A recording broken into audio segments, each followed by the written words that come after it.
Also in the nation's capital, Major Garrett, White House correspondent for National Journal.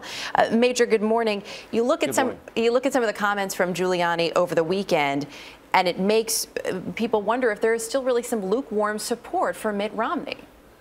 Well, generally speaking, I would say politicians are egoists, and I've always found that egoists act egotistically, particularly those from New York. So I would put Giuliani in that category first. And remember, a lot of people ran against Mitt Romney either in 2008 or 2012 on the Republican side, and not always on friendly terms. And on balance, Giuliani said Romney would make a better president than Barack Obama, which is what, in the main, you want a surrogate to say.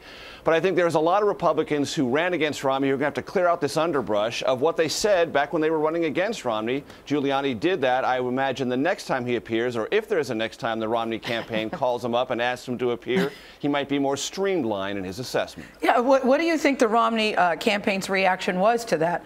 I love when even Giuliani admitted it may be a little part of ego involved in this. I don't think that's ever a good thing, Major Garrett. Well, if you're a presidential campaign and you have Rudy Giuliani on your side, you know you have someone who has a lot of visibility in America, but also a lot of ego and a record, and someone who likes to talk about what he's done. I've seen Mayor Giuliani in a lot of different contexts. It doesn't take him long to get to what he did to revolutionize and recreate the city of New York. And I think anyone who remembers what New York was like in the 70s and 80s and compares it to what it is now, you have to give Mayor Giuliani a tremendous amount of credit for turning that all-important American city almost completely around. Let's go to Bain Capital for a second. So far, Mitt Romney himself hasn't said much about Bain Capital. It seems that others are doing the talking for him. Do you think that he needs to jump in too?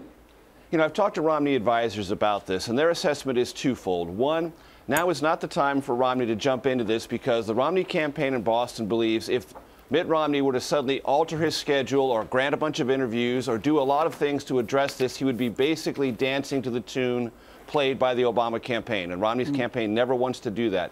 Secondarily, they're content to have this fought out by surrogates from both sides. And at the right time or the right place, the Romney advisors tell me Mitt Romney will address this in his own way, describing his own approach to the presidency, first of all, and what his business experience at Bain Capital means to him as he approaches that job, and voters look at him that way. But they don't think now is the time. They would like this to be a surrogate war, and they're actually very happy, rather.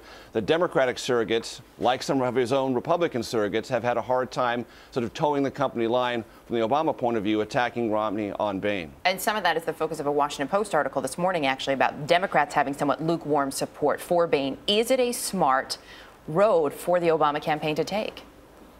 Well, that'll be for the voters to decide, but I guarantee you this, in all my conversations at the White House and with the Obama headquarters in Chicago, this is a campaign they mean to continue. They are not backing off from this, and the president himself in the last week at public podiums and at fundraisers has made very clear he believes this is the central message to take against Mitt Romney. He's not going to back off of it. And if Democrats at the margins are discomforted by this, the president really doesn't care. He believes this is the single best and most effective way to disqualify Mitt Romney. And if you're an incumbent president seeking re-election, you have to disqualify your challenger, and that's what the president is hoping to do.